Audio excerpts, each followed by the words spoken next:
Ցավոք սրտի մայրս որ հայերեն լեզվի խենթեր եւ սիրարվել էր այդ լեզվի չգա որ ինքն արգարտա բայց ցեվում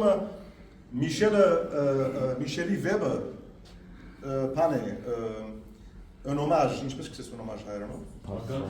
հարկանքի դուրք մերսի շնորհակալություն արմեն լավ որ ալիաս եղներ դու ինչներ մենք վիճակից շատ բաներ լինել հարկանքի դուրք ենք դալիս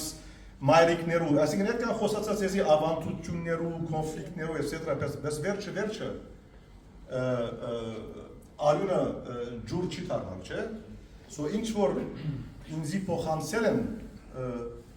տարերու ընթացքին մեր նախնականները, որ ներկայիս խոսիմ այդ վեբին մասին ծեր հետ հայերենով, դա ամենամեծ փաստն է որ այդ ժառանգը անմահ է եւ փոխում եմ ես ալ իմ երեխաներուս այդ նույն ժառանգը դալ Ասել չէ որ ժառանգը դալ դոգմատիկ ցելով, բարդատրելով, ալ ազատ միտքով, որ իրենք իրենց ճանապարհը գտնան, իրենք իրենց ճանապարհը իմանան, ոնց են գնալու։ Հարցումներ ունիք։ Ուրեմն այդ հարցումները